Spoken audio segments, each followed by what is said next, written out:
There we go. Hit the live button. Good morning, my friends. How are you? That's not what you want to see, is it? A close up of the inside of my hand. But that's what showed up. Good morning, my friends. How are you? Welcome to another edition of Behind the Mic. My name is Mike Avery here in the Outdoor Magazine radio studio. Good morning, Cliff. Nice to have you along with us once again. Cliff, a regular viewer of Behind the Mic and both Wednesday Night Live as well. Again, time snuck up on me here. Oh, live viewers. So I'm tweaking my setup here a little bit. Anyway, good morning. How are you? My name is Mike Avery. Good morning, Deborah. Johnny Bowler, the Bear Whisperer. We are going to find out very, very soon now about those Michigan bear and elk tags. Johnny says, Mike, what day is it?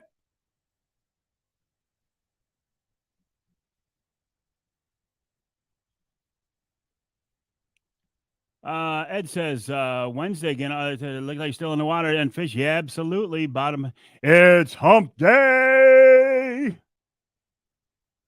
Good morning, Laura. Bottom bouncers on the Detroit River, St. Clair River. Mad Jack, good morning, buddy. Jim checking in from Hersey. Andrew, good morning. How are you? My name is Mike Avery. This is another edition of Behind the Mic on a hump day. Looking real close at July here, July 4th coming up. I just celebrated a birthday. I don't feel any older, and unfortunately, I don't feel any wiser. Hey, Ross, I haven't talked to you for a while. How you been, buddy? About time for you and I to get together and shoot the breeze, Ross. Hope everything is going well in your world. And purple crawler harnesses, Brandon says. Excellent. They won't be on my boat, but I know they work. Lori is heading to my area. Julie, Robert. Well, thank you, Deborah. Yeah, I turned 64. Nope, not quite there yet, Tim. On Monday, I was 64. 64 is like one of those years. It's like one of those birthdays doesn't mean anything. 60 is a big one. 65 is the one I'm looking forward to because of, this is sad, because of Medicare.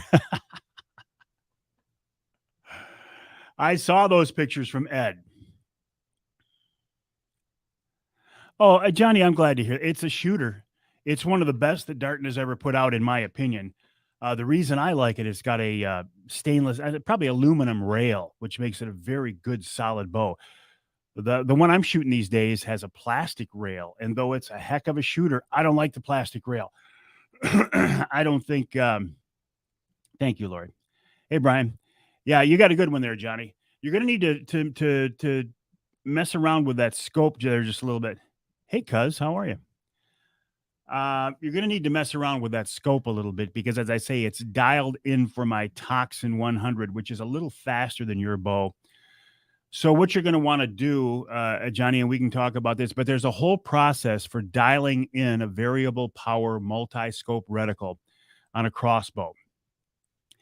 And what you do is you dial it in at, say, 20 yards, and then you go out to 40 or 60 or whatever and shoot it there. And then you adjust the magnification so your reticles, so your crosshairs line up.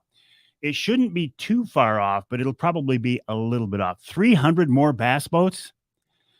Listen. Hey, Jason, how are things in the Sioux? Everybody has a right to the bay. Same as your Raven. Yes, Johnny, you've got it. You know how to do it. Yeah.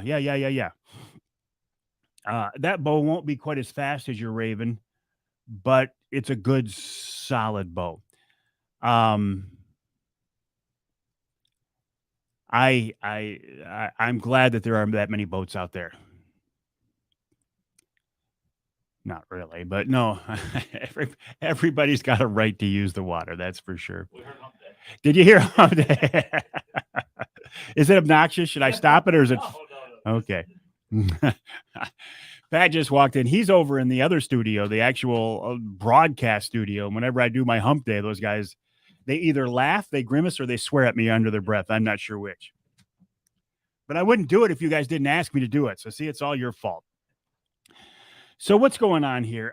So it's almost July. How did it get to be almost July? 4th of July weekend coming up here, which means we are well into summer. And here's a positive note. The days are going to start getting shorter now. Huh? Didn't want to hear that, did you? It has been a temperature roller coaster. Like today, it's nice and cool. Supposed to be hot tomorrow. Exactly, Johnny. Any one of those bucks that Bill Pyle sent are going to be wonderful bucks. Ross, I would welcome that, buddy. Yeah, let's do that. Good morning, Joe. How are you? And we are still looking for one more person since Lori had to back out on our trip. We love that we can get by without one more person in camp. If we don't fill it, I will go ahead and suggest that Bill bring in another hunter so he has a full camp. I don't want to short him. But it'd be nice to have somebody here who is part of our group, somebody we know joining us. So if you want to get involved, let me know. People are sending me texts right now about fishing spots. Let me respond here real quick. On air, will respond later. Even though I'm not actually on air, I am online. Mosquitoes bad, Johnny? So anyway, Joe says, good morning, Johnny Bowler. So we will, Camp Grayling land usage. Okay, let me read this. Been mentioned, but what are your thoughts on the Camp Grayling possible land? I didn't know anything about it. Ooh, Ross, you're getting me excited here. I'd love to have you. Would fit in so well. Ross, the dates are, the hunt is October 17th through the 21st. We will go down the 16th, and we will hunt throughout that week. And Ross, your addition there would be wonderful. Tim says the best spot to go fishing is anywhere there's water and anywhere there's fish. Doesn't do any good to fish if there's no fish there, unless you're just fishing for fun. Unless, as is sometimes the case with me, the catch is just secondary. Good morning, Patrick. Cliff says, can you try to get somebody on the show in July to talk about food plots for fall planting? Absolutely, Cliff. I will do that. Nick Percy, the late Nick Percy of Killer Food Plots, used to join me on a regular basis to talk about food plots. Nick is now gone. We lost him last October, and it's kind of left a void. Ed says he should talk to his dad because it would be good to give Johnny somebody to hang out with in the morning. Johnny says, come on, Ross. Oh, Ross, it would be so great if you could go. What else? So temperature roller coaster. It's created a real rise in the water temp, the surface temp on Saginaw Bay. In fact, I found myself last weekend with my grandson, Trent. No, Joe, we have an opening. We have one opening, Joe. If you're interested, love to have you join us, send me an email to Mike@MikeAveryOutdoors.com, Mike@MikeAveryOutdoors.com, and I'll give you the details on that. Levi says, pull the trigger, Ross, go. I'm saying the same thing, Ross or Joe, pull the trigger, go. I found myself Saturday. I made a trip through my beloved Skinny Water, and it was a little bit weedy, and I really couldn't get the fish to go. So I had a real good report about fishing out deep. So Trent, my grandson, and I headed out deep, and we got a few fish. But I don't like fishing deep. Now, what is deep? I actually found myself in the deepest water I have fished on Saginaw Bay in years, a whopping 27 feet. Now, you Lake Michigan salmon fishermen are going to say 27 feet. You get into 27 feet and you get nervous because it's too shallow. I don't like fishing deep water. If I could stay in 12 feet, preferably 10 feet or less all summer long, I would do it. But I found myself out in 27 feet of water. We're able to work out anything with Corey at Northern Edge.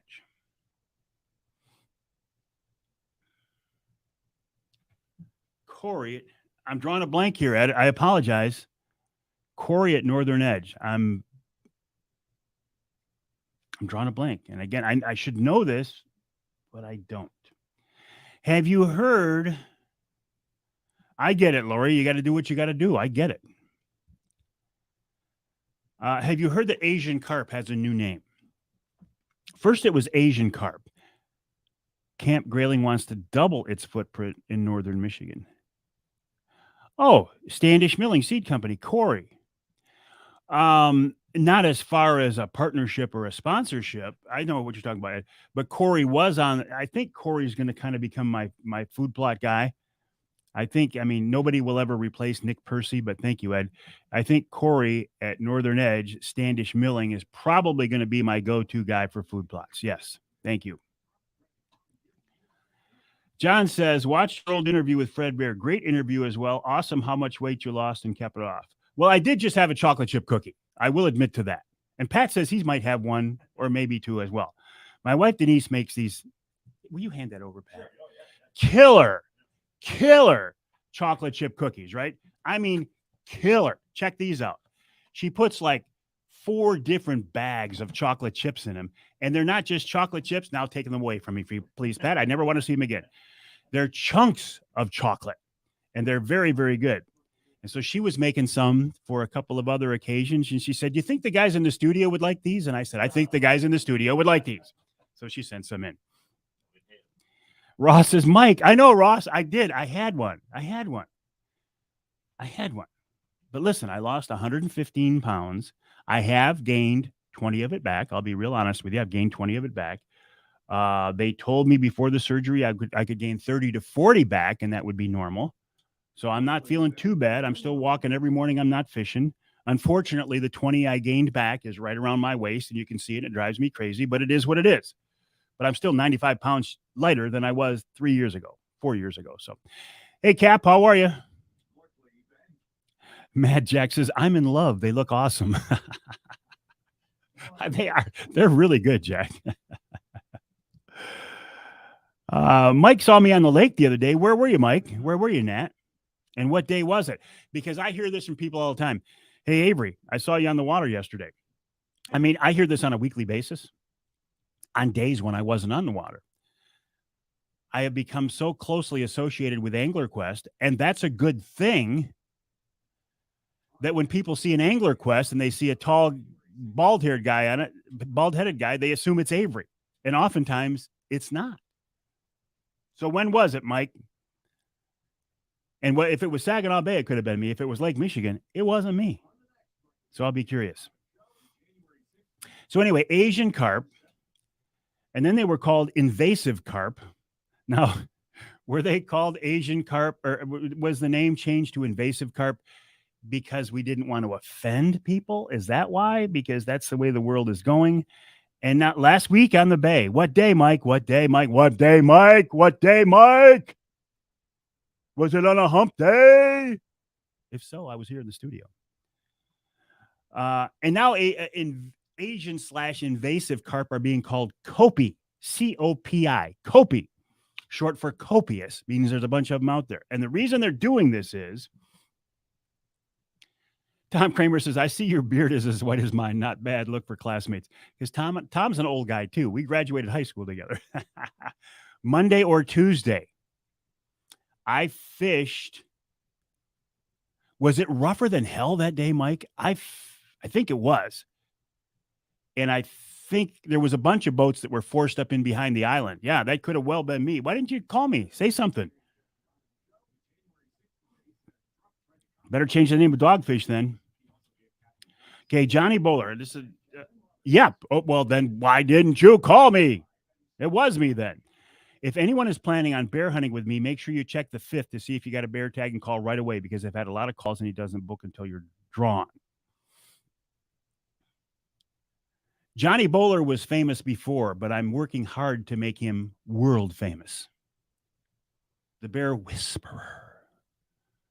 We will know Tuesday, July 5th, if we got our Michigan bear or elk tags. I will not get a Michigan elk tag. I think I will get a Michigan bear tag for the 3rd season in the Newberry District, and I will be hunting with Johnny Bowler, the Bear Whisperer. Infamous. Yes, Ed, he's going to be infamous. Oh, Mike says he was fishing with Mark Martin's open water school. You ran by us to do another downwind troll. Yes, that was me. Again, why didn't you call me or text me so we could say hi?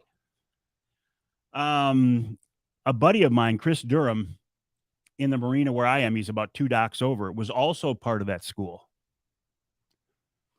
Yeah, that was a Monday, and it started out real rough. Yes, it did. Yeah. Eventually laid down a little bit so we could get out behind the island. But yeah. Well, thank you, Johnny. Well, you're the one who does a great job, Johnny.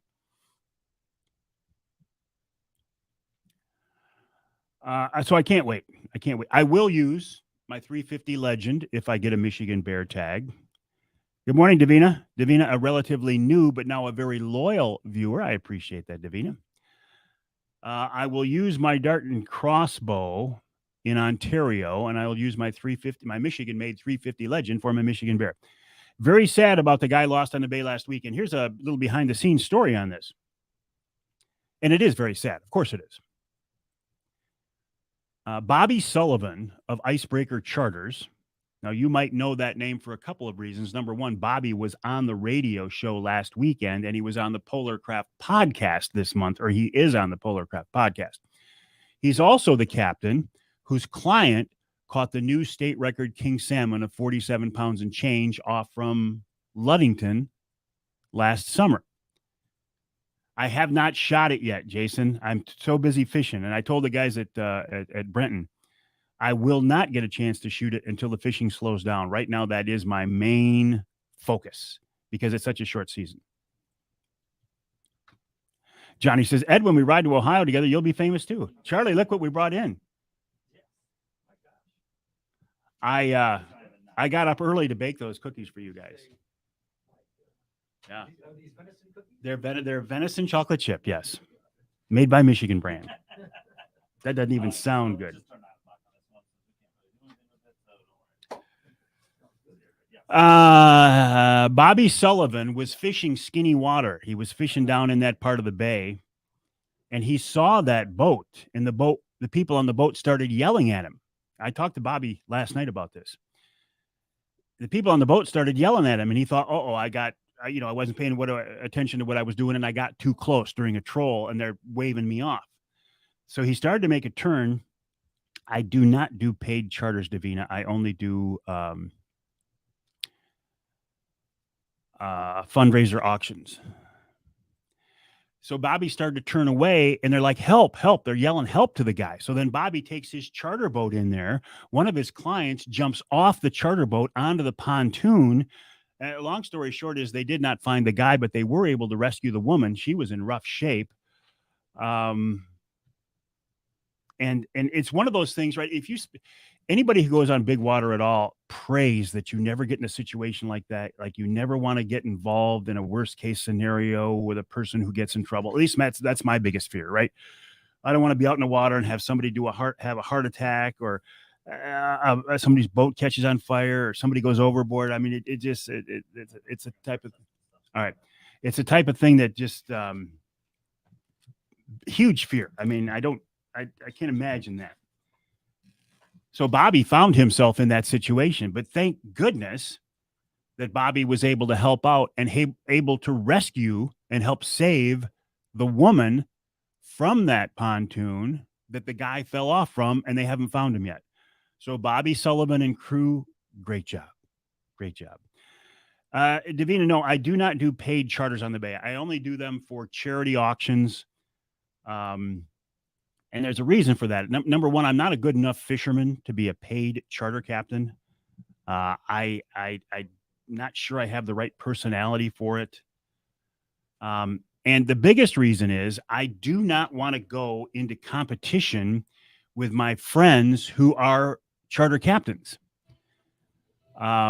Because number one, they're my friends. I use them as a resource when I get in trouble on the water. And is that real? Okay. If I'm having a day when, I'm having a hard time finding fish, I don't hesitate to reach out to my friends who are charter captains.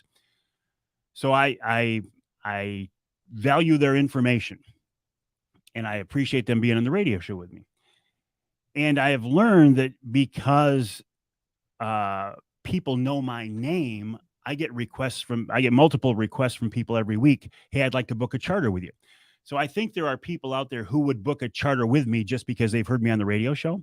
And I don't want to take that business away from my buddies who are working charter captains. So it just works out much better for me just to do the charity auctions. I don't make any money on it, but the charities make money on it. I don't go into competition with my friends, and it tends to work out the best. So that's a long answer to a short question of, do I do charters on the Bay? No, I do not do paid charters on the Bay. However, I do several charity auctions, and you're more than welcome to bid on those.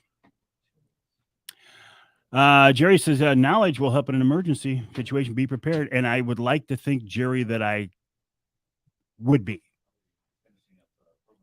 But until you're there, right?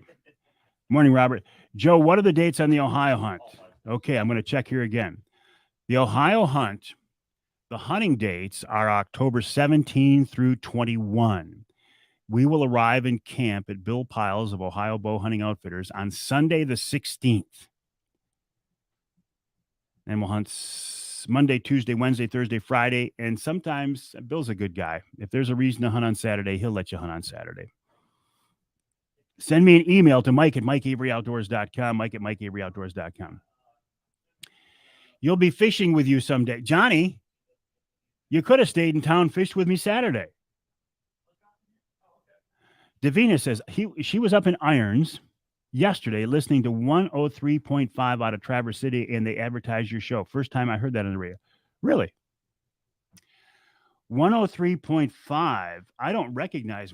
I'm on WTCM 580 AM out of Traverse City. I don't recognize 103.5. Let me check my list here real close. 103. I got 105%. I don't have a 103.5 as an affiliate that I know of. Maybe I do, Charlie. I don't know. Oh, I had a guy send me an email, and he's an avid listener. WTCM. Does WTCM do an FM as well? I did not know that, Davina. I had a guy says, very, is that it? No. Oh. He was talking about, 15. He was driving down Tittabawassee one Wednesday. He said, I saw the crowd for Charlie. He said, I saw him out there holding their signs. And he says, I drove by, my window was cracked, and I could hear him going, Charlie, Charlie. So he's like fully bought into the whole ruse. Did you say ruse? No, I said the whole concept.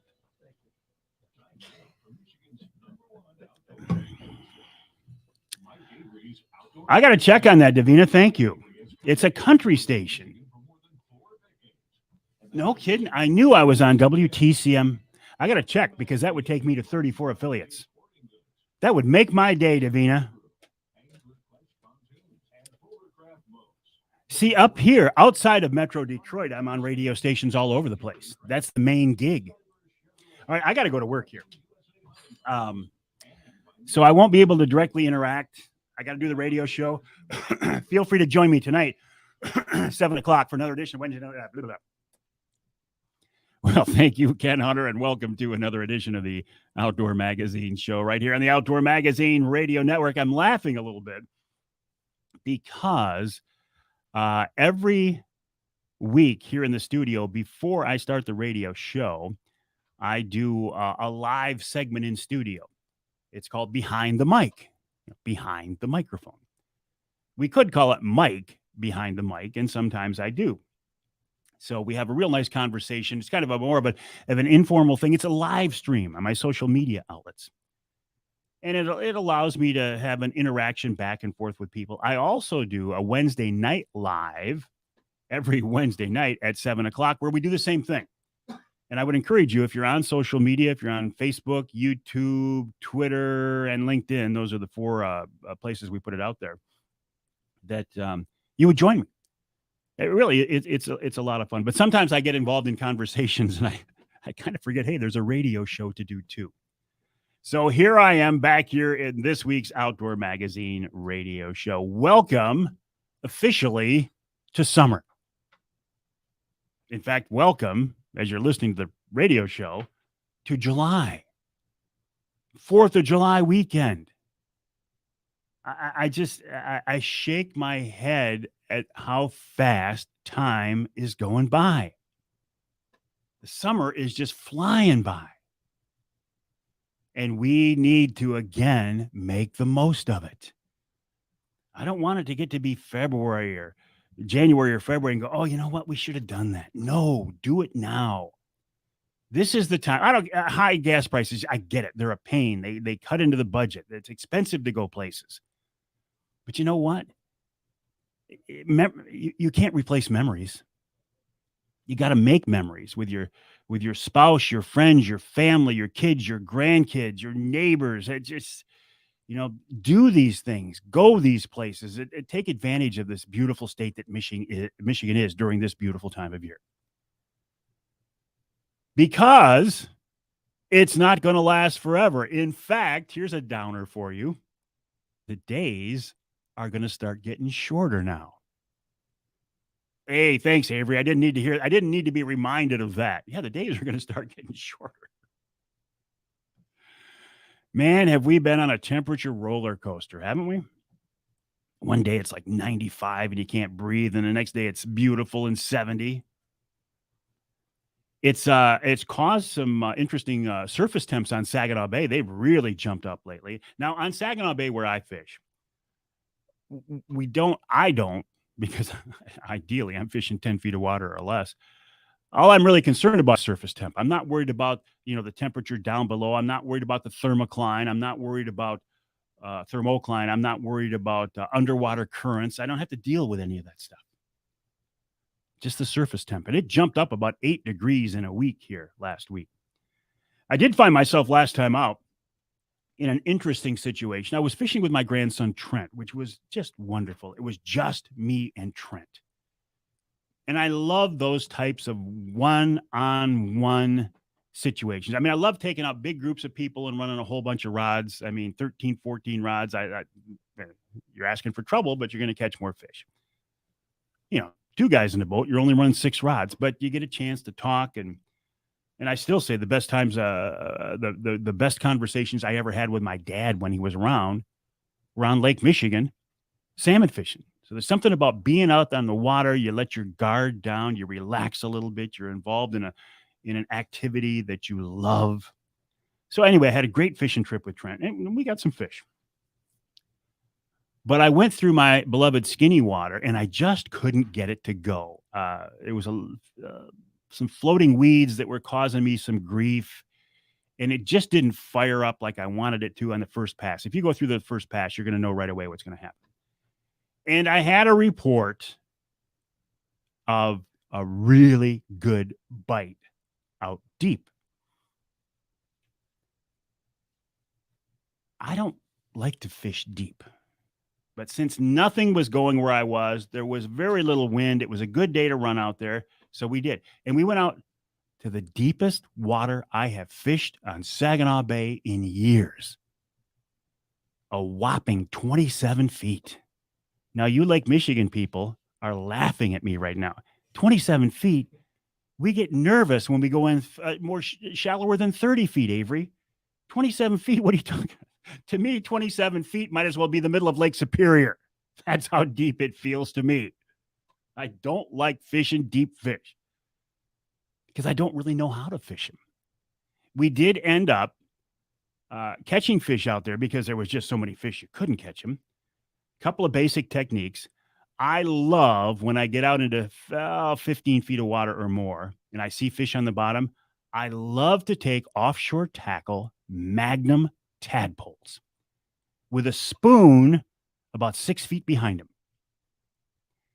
And I free spool that Magnum it's like fishing a bottom bouncer. Not that I've fished that many bottom bouncers, but I know the basic technique and how to do it. You free spool that tadpole to the bottom. You let it hit bottom. You put your thumb on it. let the current take it back a little bit, or the motion of the boat, and free spool it again. What I want is I want that tadpole maybe ticking bottom or just off the bottom. And I'm telling you what, when there are fish laying on the bottom, that is a very, very effective technique. So we used that. That is my go-to deep water scraping fish off the bottom tactic, because I don't run crawlers. If I ran bottom bounces and crawlers, I would have done that. But there were other fish that were deeper than I wanted to run my flicker shads or flicker minnows. I probably could have reached them, but I don't like letting out 100, 120. I don't like letting out 120, 130 feet of line, because unless your baits are tuned exactly, you are asking for trouble. You're asking for tangles. So we did the 50-50 method. Let out 50 feet of line, put a 2-ounce offshore snap weight on it, and let out, some more line. So I ended up running, like 100 feet of line or so, but I could target the depth, and we were much less likely to get them tangled. And we caught fish that way as well. Kind of adding salt to the wound here, though. I told you I went out deep because I couldn't get my skinny water to go. Well, I talked to my buddy Lance Valentine of Teaching Fishing, who had a charter that day. And he says, hey, guess what? He says, that skinny water you couldn't get going, he says, we knocked the snot out of him in there. I'm like, thanks, Lance. That's just what I wanted to hear. Thanks, Lance. Appreciate that. I will tell you, though, I got a couple of trips coming up, and I will concentrate in that skinny water. I'm gonna work that over real hard. I really like fishing in there. Speaking of fish, have you heard the Asian carp have a new name? Asian carp, the ones that came in through how'd they get it? I don't even remember anymore, but they're down in the Mississippi River. We don't want them to get into the Great Lakes. They're the fish that when you run a boat through a school of them, they jump up, and they're just a pain. Well, they went from Asian carp. Last year, the National Wildlife Federation started calling them invasive carp. Now, I don't know if that was just so the name didn't offend people or what. I didn't really understand that one. Now, they're being called Copi, C-O-P-I, Copi. Asian carp are now being marketed as Copi, as short for copious, because there's a whole bunch of them out there. But what they want to do is create a market in restaurants for Copi, Asian carp. And they figured that it's a lot more appealing on a menu if you look at the menu and go, oh, it's a fillet of Copi instead of fillet of Asian carp. Now, I've actually had Asian carp here in this studio, actually the studio across the hall. Wild Game Chef Dave Miner surprised me one day and came in the studio with a plate of Asian carp. I didn't want to eat it,